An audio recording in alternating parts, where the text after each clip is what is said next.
Ohio State has done it. 34-23 winners over the Notre Dame Fighting Irish. Ryan Day, he has gone to hell and back and now stands alone at the mountaintop of college football. When he took off the headset and chucked it into the stands, it really looked like the weight of the world went off his shoulders. The elusive national championship is finally his. Been knocking on the door basically since his first season at Ohio State. Now he's finally broken through. Age of just 45, which means very likely he wins more of them before all is said and done. And I guess the matter is now settled. Henceforth, winning a national championship is a bigger deal than beating Michigan. There's no confetti flying for beating Michigan. It's just the truth. Doesn't mean that beating Michigan's not important, but I think it's pretty obvious at this point winning a national championship means more. Just kind of want to do a little review of Ryan Day's tenure at Ohio State. 2019 they had an amazing team, which may still well be the best team Ohio State's ever had. Lose that heartbreaker that you should have won to Clemson. You got the wonky season of 2020. You get your revenge on Clemson, but you're playing shorthanded in an empty stadium for the Natty against Alabama, and you get bounced. 2021, the real problems started for Ryan Day's Ohio State program. Defense was starting to show cracks in 2020. They let up 52 points to Alabama in the Natty. Now just became full-blown fissures, or I guess the whole foundation was crumbling. You lose early at home to Oregon, get run all over. Seems like you get it fixed. Then you go to Michigan. You lose for the first time in 10 years. They run for like 300 yards. Shocking. Nobody knew how to handle it, and it's really just been one big spiral ever since then. They had this amazing offense with Stroud and Garrett Wilson, Olave, and JSN. But, the defense really had just fallen off spectacularly since the 2019 season. And it seemed like Ohio State was kind of on the precipice of sliding down into the B tier of college football. They had the offense figured out, but defense was just completely lacking. And 2021 was kind of it was really a make or break moment for Ryan Day, because you've seen it before in college football. You've got this legendary coach, and he retires, passes it off to a successor. Successor is able to maintain the momentum for a year or two because he's still got those holdover players from the previous coach, but ultimately, you can't sustain it. Program falls off a cliff.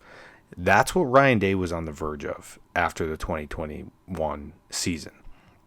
And so I really think, the seeds for this national championship, that we saw on Monday were planted back in 2021, or at least after the 21 season, 3 years ago, early 2022, which is when he brought in, the recruiting class that led this team to the national championship. The Jack Sawyers, JT Tuimolowaus, Lathan Ransom, Denzel Burke, Donovan Jackson, Travion Henderson. Sure, I'm forgetting a few. Cody Simon, all those guys that made the decision to come back. But there was also the year that Ryan Day had to really take a look in the mirror and fully take ownership of the Ohio State program. Because I think at the time it was just like, hey, we're just going to, leave all the Urban Meyer's guys in place and just keep this thing rolling.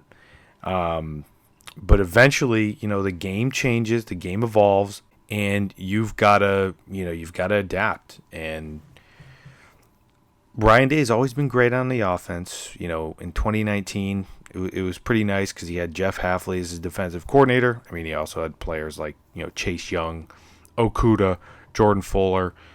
Defense was great. Didn't have to worry about it. But after Hafley leaves, to go to Boston College after 2019, all those great players like Chase Young and Okuda go to the NFL. Defense kind of falls into disrepair. And Ryan Day's response, it was basic again. It was the moment, the decision, the hire that really made or break his career. was going out and getting the best defensive coordinator on the market, which was Jim Knowles from Oklahoma State. And I think that decision to go get Jim Knowles was really what planted the seeds and made this 2024 season possible. And I think, you can't do it with offense alone. You need a defense. And Ryan Day recognized that, something that Lincoln Riley has not recognized to this day, or at least hasn't been able to get right. Maybe he does recognize it. He hasn't been able to figure it out. And I've always said,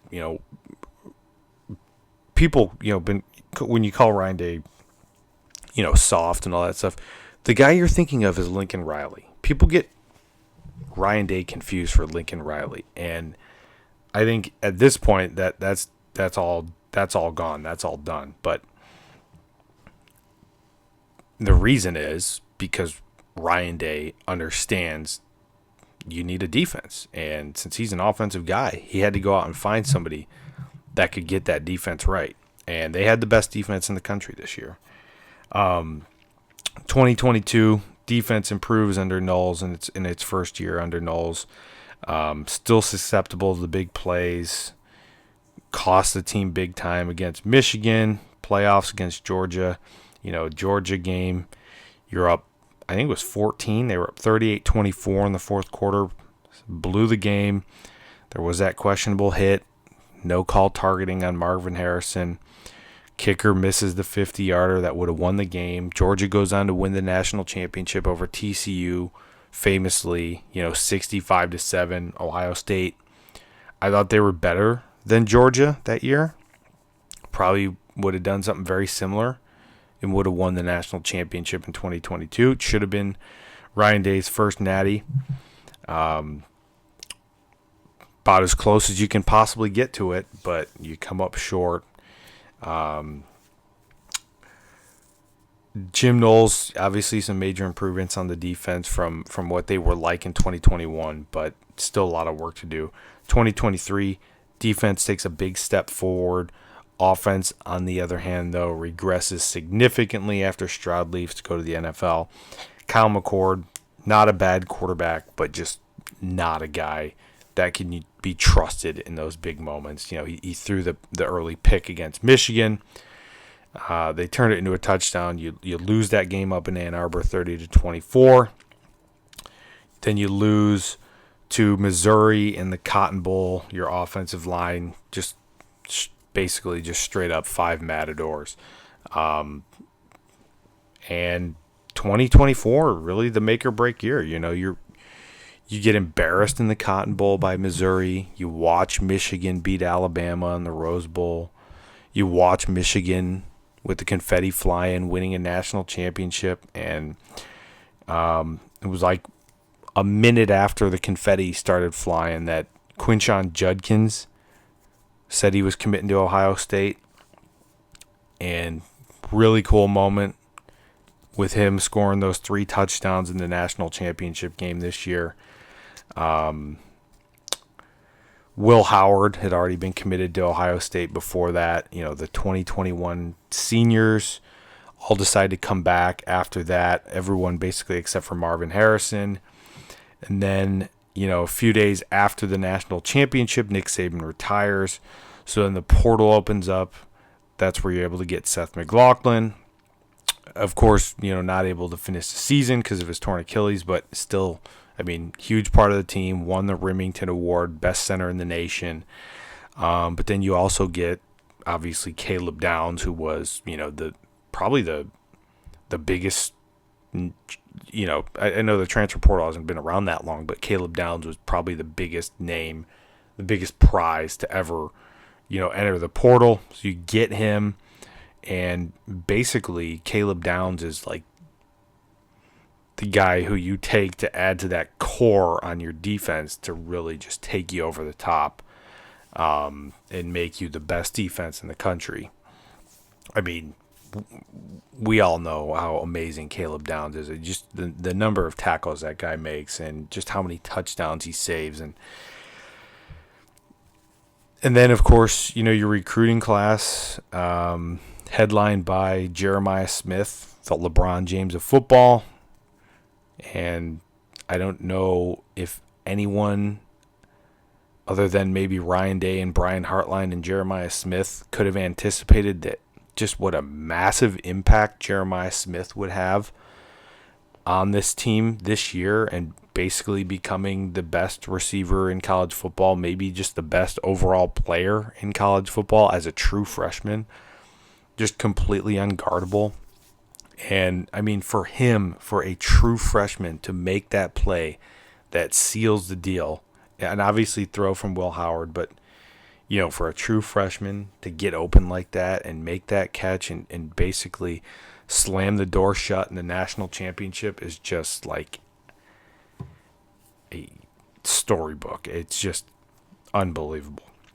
So, in one other change that Ryan Day makes going into the 2024 season, he decides he's going to give up play calling, and he's going to take on the CEO role, focus on fundraising, focus on the whole team, be more of a holistic coach. So originally he hires Bill O'Brien to run the offense.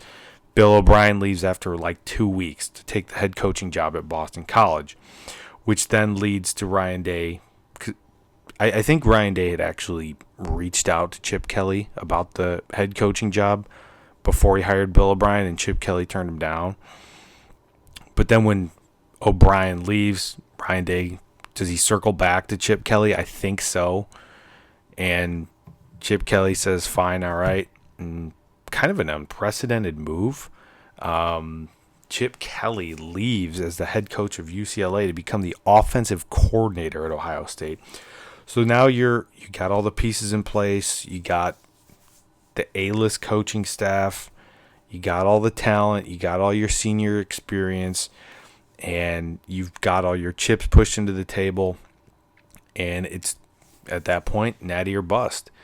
And obviously we know they did it. Natty, no bust. Maybe didn't go down the way that everyone expected, but here they are standing alone at the peak of the mountain. 2021 class, no Big Ten titles, no wins over Michigan, no national championships. Now they get one. They stamp themselves. They validate themselves. And Ryan Day as well. Stamped, validated forever. You finish the season as Ohio State with 2 losses, but really, and I'm gonna move over to this page here. We look at the final AP poll. There's just no doubt. Even though you're 14-2, there's no doubt you're the best team in the country. I mean, number 2, beat them. Number 3, beat them. Number 4, beat them. Number 5, beat them. Georgia, you didn't play, but you beat Notre Dame, who beat Georgia. Arizona State, you didn't play, but you beat Texas, who beat them. Boise State, you didn't play them, but you beat Penn State, who beat them. Tennessee, you beat them. Indiana, you beat them. So you beat the entire top 5 and 6 of the other 9 teams in the top 10. Just undeniable. I said after the Michigan loss that Ryan Day was the new John Cooper. And while he still got the record against Michigan that's Cooper-esque, John Cooper never won a national championship. Although I do wonder, if John Cooper, if there had been, a 4-team or a 12-team playoff for college football during John Cooper's era, if he might have won a national championship. Anyway, coming into the season, I really thought, Ohio State was the team of destiny. When I used to have a blog instead of a YouTube channel, I did a whole deep dive, and I didn't say that I thought Ohio State would win the national championship, but I thought, this was probably their best chance at it. My power ratings had them as the best team in the nation the whole season. And this is why I won't retract anything I said about Ryan Day after the Michigan game. It was all true at the time, and he still got to, prove himself against Michigan.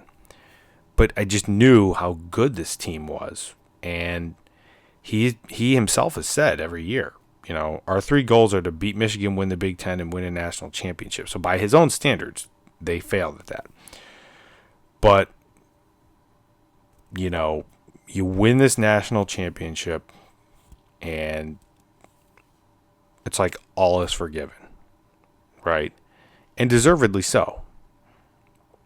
But Ohio State fans are now going to have to deal with a lot of, I guess, cognitive dissonance or conflicting thoughts, because so many of them said, hey, this guy has got to be fired after the Michigan game. And then to go on this run after that is just, it's tough to square those two things in your mind. So, on the one hand, you're thrilled about winning a national championship. By my count, this is the 6th for Ohio State in program history. And actually, as a sidebar, I'm working on a video that I'll release in the off season where I go back and determine the true national champion of every season going back to the start of the poll era in 1936. But really, I think the takeaway here is that national championships are the ultimate prize. And it sounds, self-evident, but you no longer have to beat Michigan to win a national championship. They proved it. And it doesn't mean that the game is not still important, but it's not the be-all, end-all of your season anymore. It could be the be-all, end-all of your relationship with your neighbor who's got a Michigan flag, but I think we all agree that a national championship is the ultimate prize. I mean, it's the 2006 Ohio State team. They beat Michigan, had the greatest win in the history of the rivalry, the 1-2 game, the only 1-2 game in the history of the rivalry, biggest, most anticipated matchup between Ohio State and Michigan ever. But does anybody ever celebrate the 06 team? Do they get reunions and banners? Are those guys toasted like conquering heroes? No. Because they went to the national championship game after the Michigan game and just get absolutely drilled by Urban Meyer's Florida, 41-14. National championships are what gets remembered. That's what gets you the 10, 20, 30, 40-year reunion, not beating Michigan. There's no confetti for beating Michigan. But, for a long time, you couldn't win a national championship unless you beat Michigan. You had to pass that test first, right? There's so many Ohio State teams in history that could have or would have won a national championship, but instead they lost to Michigan, blew the whole season. But it's all different now. Beating Michigan, obviously still incredibly important, still the most heated and intense rivalry in all of sports. It means the world to fans on both sides, but if you lose, it doesn't kill your ceiling or your season, which, it's kind of a weird feeling to have an Ohio State team that wins a national championship but doesn't beat Michigan because it's actually never happened before. Your previous 5 national championships, 1942, 54, 68, 02, 14, all those teams beat Michigan and then went on to win the Natty. And so 2024 will always kind of have that small smudge on the trophy, whereas, the previous 5 are spotless. Although, in fairness, the 2014 team, they lost to Virginia Tech, so it's not completely spotless. There's going to be a lot of people that will think back to this season and first, you're going to remember the national championship, but then you'll think about, that bizarre loss to Michigan. It'll just a little tiny bit rain on your parade a little bit, but that's okay because, the ensuing 4 games after that provided way more than a few amazing and incredible memories to counterbalance, the horror of the Michigan game. The bottom line, though, is, and I tried to say this before, but winning a national championship doesn't erase or make up for the Michigan loss. Nothing can do that until you play them again. And again, nothing Ohio State fans said about Ryan Day in the wake of the Michigan game, other than, the death threats and all the deranged nonsense that people were throwing at his family, is invalidated by him winning this national championship. Now, I'm not trying to rain on the parade here, but the Michigan game really just kind of exists. And I said this in a previous video, but the Michigan game, it exists kind of in its own box. It's an entity unto itself. It's not connected to the regular season or the postseason. It's its own thing. Ryan Day clearly has mastered the regular season, the postseason, recruiting, building a staff, building a roster. But the Michigan game still remains an unsolved mystery. But I'll tell you what, if you're an Ohio State fan, would you rather have beaten Michigan this year and not won the national title? Would you trade what happened on Monday night for a win over Michigan? No, I don't think you would. I don't think anyone would. Because you've had that many times in the past. You had it in 2019. You beat Michigan, but you lose a heartbreaker in the playoffs. You had it in 2015, where you demolish Michigan, but you don't repeat as national champions. You had it in 07, 06, 05. Nobody is trading a Natty for a win over Michigan. It's just the truth. Ohio State has beaten Michigan 52 times in the history of the rivalry. And by my count, again, 6 national championships. It's just a fact of life that winning a national championship is more special, more important, and more desirable than beating Michigan. Obviously, you'd rather have both, but if you can't, you'd rather have the Natty. It's just a fact. So going forward, I think, now that you've got the national championship in hand, I think you're going to see Ohio State fans give Ryan Day some more grace and leeway. Winning that national championship, it really just stamps you permanently as a head coach. Jim Tressel got so much grace, even though the seasons following the 2002 national title were, filled with a lot of disappointments and failure on the biggest stages. 06, 07, 05, 08. I mean, you a lot of big losses to big time programs. But Jim Tressel wins that Natty in 02, and you're a made man at that point, and rightfully so. And, Urban Meyer, after winning the Natty in 2014, there was a lot of disappointment-filled seasons. That lost to Purdue, that lost to Iowa, lost to Michigan State in 2015. A lot of disappointment-filled seasons, but still Urban Meyer is seen as the guy who can do no wrong because he won that Natty. Obviously, beating Michigan for those two, Tressel and Urban, pretty much every year really goes a long way as well. But the bottom line is when you win a Natty, it validates you as a coach in a way that really can only be undone. Quote, I say that in quotes, but the only thing that can actually kind of undo it is just basically the years passing you by, like Jimbo Fisher, right? Where you stick around and you don't evolve and you don't adapt, and eventually you're just a shell of your former self. But even then, it doesn't invalidate your career. It's more like you kind of just expire, or you get put out to stud, right? They give you a gold watch and push you out the door. They say things like, we need a new voice in the program. And so, really the underlying theme of Ryan Day's losing to Michigan, the root cause, I would say, of all the frustration and angst in the fan base, outside of just, losing to the hated rival, was that, an idea that this guy doesn't know what he's doing. It's not just losing to those assholes up north. It's losing to those assholes up north because our coach doesn't know what he's doing, right? Like, if he can't beat Michigan, how's he ever going to beat Georgia or Alabama? That was what drove a lot of the angst. It was we've got the wrong guy overall. He can't even beat Michigan. How's he ever going to lead us to a Natty? But I think, knowing that your coach has won a national championship does equate to more leeway in the big rivalry games. Like Kirby Smart, his record against Alabama is, I think, 1-6. It's even worse than Ryan Day's record against Michigan. But Kirby Smart, he's got 2 natties. He's stamped permanently, and nobody's ever going to question him. And it just, you win a Natty, it just puts everything into perspective, right? You just know that you've got the right coach when you win a Natty, and you can put up with, you're like, all right, well, we'll figure it out next year, stuff like that.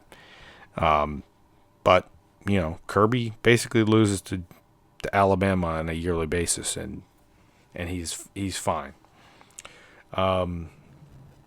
Again, I know it's sacrilege to say about the Ohio State-Michigan rivalry, but winning a Natty really does put things into perspective. A Natty is more important than a rivalry game. You don't get a 10, 20, 30, 40, 50-year reunion. Again, you don't get those reunions unless you win the Natty. And again, this is not to say the rivalry game is important, but it's just not as important as a national championship. And I don't want this to be like one of those things where, you say one thing, like the whole, I like pancakes, oh, so you hate waffles. No, it's not like that. They're both important. One is just more important. The national championship is more important. Like, look at the Lions, for example. The Lions went 6-0 against their division rivals in the NFC North. Does anyone care? Is anyone like, oh, we lost in the playoffs, but at least we beat our division rivals, so it's all good? No. Most NFL fan bases would rather go winless against their division rivals and win a Super Bowl than the reverse. I mean, the biggest prize is the biggest prize. It's just common sense. But again, Ryan Day winning a Natty, it doesn't erase or make up for losing to Michigan. It doesn't work that way. You can't erase a loss. Winning a Natty, amazing, wonderful, awesome, historic. Celebrate it, but it's a separate good thing you did, independent of that separate bad thing that you did. Right? The senior class still has no wins over Michigan. His record is still 1-4 against Michigan. You cannot change that until next year, at least for Ryan Day. But the seniors will never have a win against Michigan. But winning a national championship does cushion the blow significantly.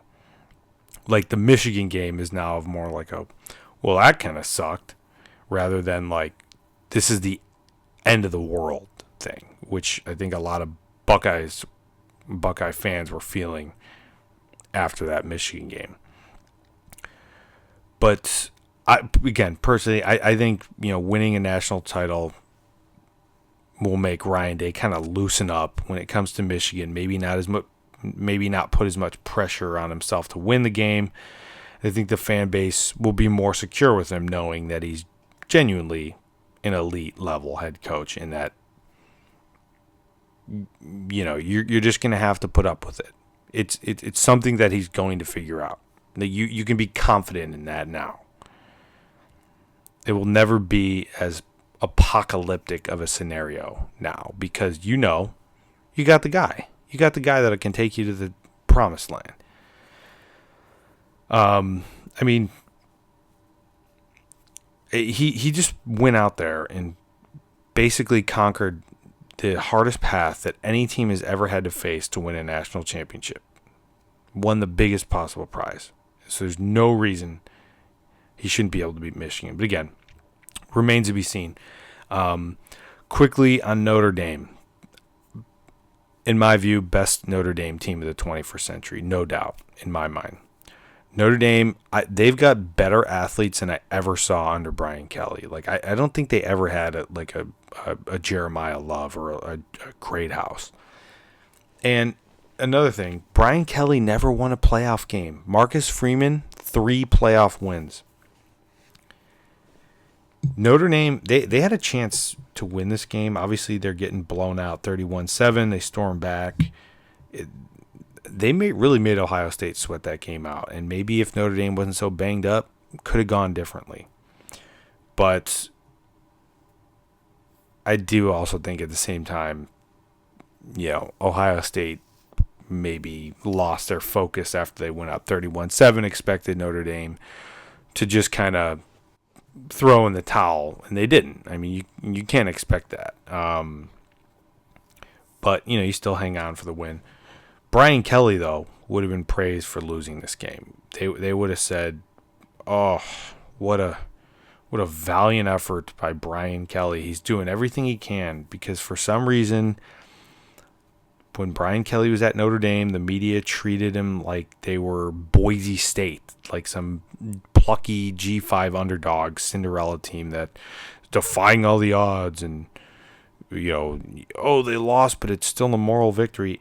I don't get it. I'll never get it. They're still defending him. For some reason, the media just will defend Brian Kelly to no end, and they'll never quit him.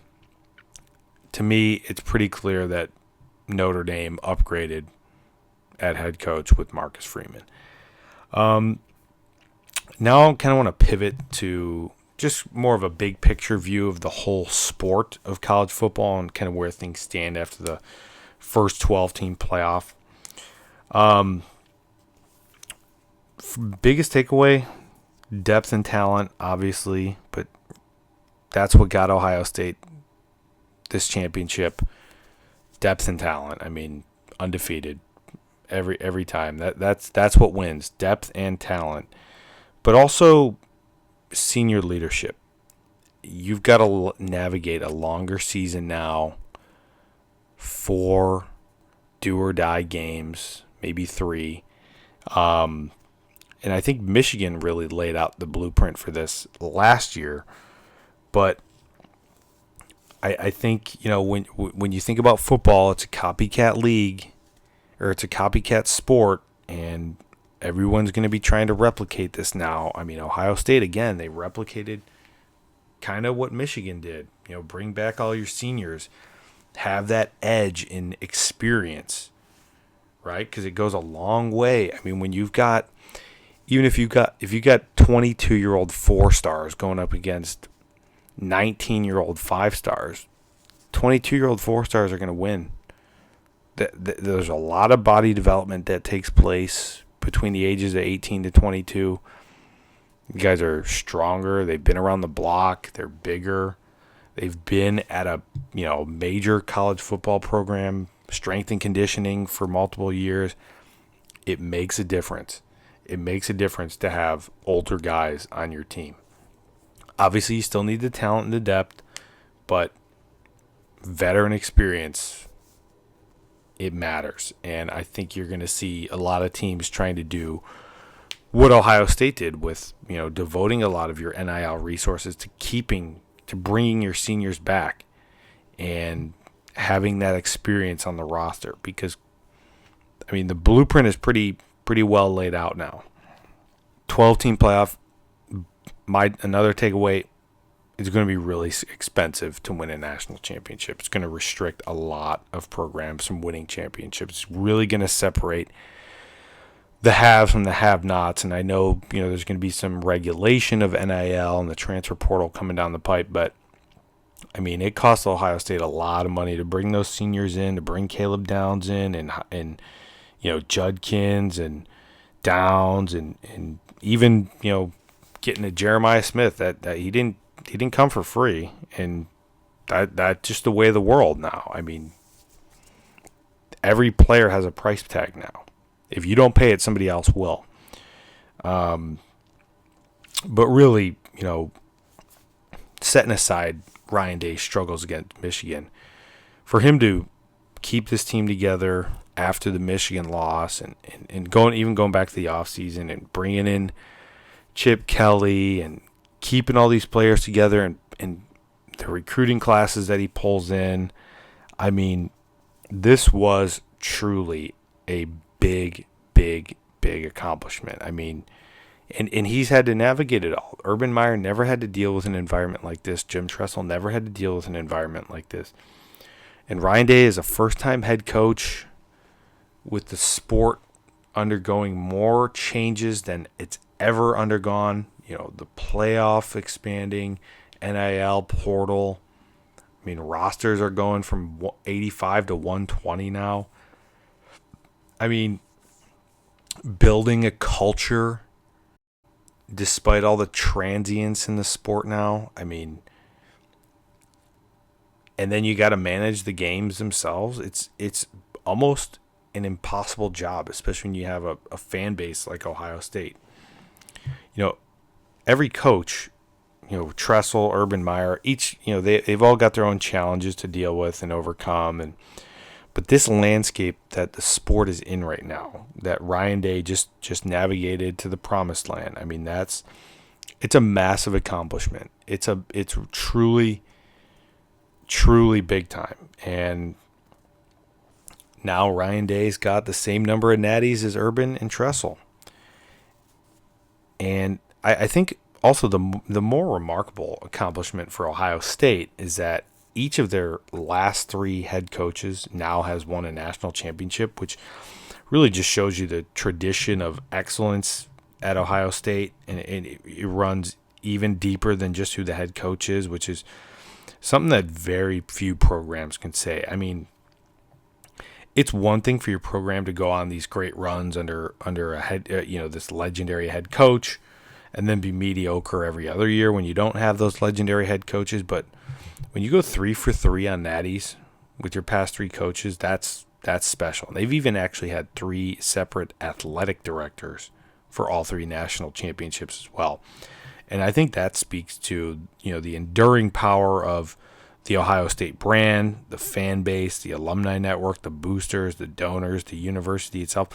It's a very deeply rooted tradition of success for Ohio State. Now, this isn't to say that they haven't had great coaches, but because they absolutely have. But even that's part of it. They're not whiffing on these coaching hires. And so this is why I think Ohio State has the highest floor of any program in the country. I mean, literally one bad season this century, and it was the season after Tressel got fired and all those players got in trouble for the tattoo thing, which is all now 100% legal. But Ohio State might be the only program that doesn't have down years, other than, I think actually if you look at Georgia, and I've got, actually let me pull this up here. You can see what Ohio State's done over the years. One bad year, 2011. And Georgia looks pretty similar to that as well. But I just think, this speaks to the enduring, the deeply rooted culture of success and the expectations at Ohio State. And again, this program has the highest floor of anybody in the country. For Ryan Day, I think he's got a great chance at winning more natties. He's got to keep this staff together. Jim Knowles and Chip Kelly were amazing this year, and if you're able to keep them around, you're in great shape. But there's some rumors right now that Oklahoma's coming after Jim Knowles, and I've always been a firm believer that the biggest culprit behind teams rising and falling year to year, if you see a big drop off or you see a big improvement, look at the coordinators. Was there turnover at the coordinator spot? And top priority for Ryan Day right now has to be making sure Knowles and Chip Kelly both get raises and both stick around, and of course Ryan Day is going to get a big raise too. He's probably going to be the highest paid coach in the sport, deservedly so. But you got to make sure your coordinators stick around, because that's the surest way to fall off. And he knows that because he saw how badly his defense fell off in 2020 and 2021 after they lost, Jeff Hafley. But doing it the first time is the hardest part, and he's done it now. And they always say, you win a championship, you get 30% better overnight. And I think it's just because of the confidence and the assurance you have that you know that you can do it. And you know that if you can do it once, you can do it again. And right now, Ryan Day has a leg up on everybody in the sport because he is the only coach in the sport that has successfully solved the 12-team playoff. And again, and another thing is there's no more Nick Saban around. There's no 800-pound gorilla that dominates the sport and everybody cowers in fear. maybe that's now him. Obviously remains to be seen, but it's certainly possible that he is the one that is going to grab the bull by the horns and really become the dominant force, the premier program of college football in the post-Nick Saban era. Some thoughts on the 12-team playoff format just after one season. Regular season definitely devalued. Not a ton. Wins and losses still mattered. Alabama missed out because they lost games. They lost to Oklahoma and it mattered. Who would have thought? Ranking show on Tuesday night definitely devalued a lot, but overall a major net positive. I don't remember. I don't know if I watched the ranking show even once this season. Whereas last season, 2023, I was tuned in every Tuesday night to ESPN. This year, I was like, it doesn't matter. 12-team playoff, teams are still going to get in. It's fine. I do think it's really cool that Ohio State and Notre Dame both would have been left out of the 14 playoff format. And they were clearly, the two best teams. They were clearly the most deserving teams. To win 3 playoff games and get to the national championship, there's no flukes anymore. I just love people for a whole decade were saying nobody outside the top 4 can win a title. What's the point of expanding? All that just proven wrong in a heartbeat. And I just there's some people out there that are just really obsessed with the traditional idea of the upset that ruined your entire season. Personally, never really liked it.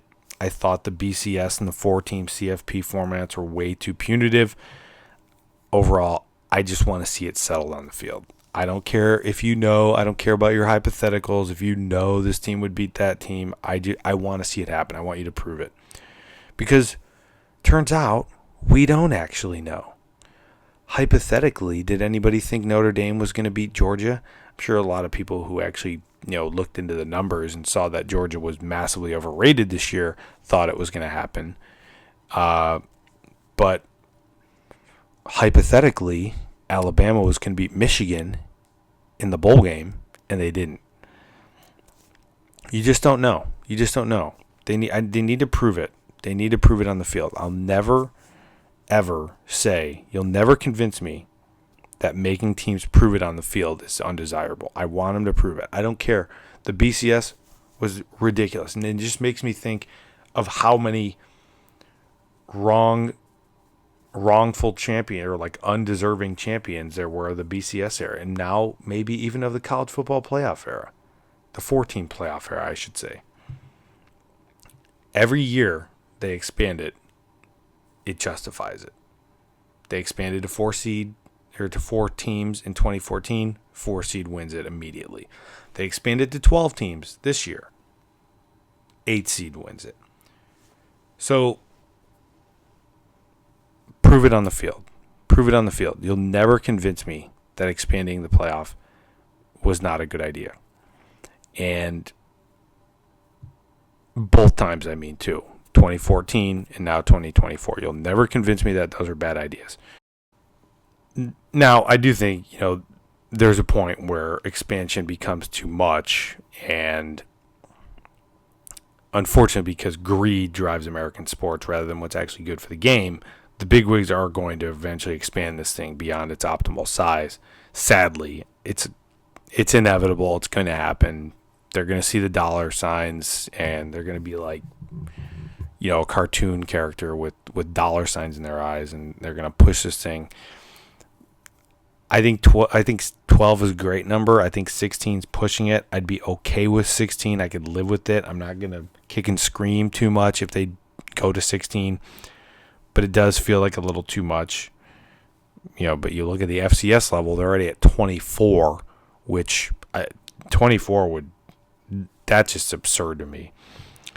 Personally, I think, if you get any bigger than 16, you're completely diluting the regular season, and you're basically getting into college basketball territory where basically nobody other than the diehards and the degenerate gamblers cares even one bit about the regular season. Like right now, I don't even know who's number one in college basketball. I couldn't even tell you. My guess would be Duke, but that's just a shot. That's just because it's Duke. Like I have no clue. Eventually, though, I do think they're going to expand this thing to 16.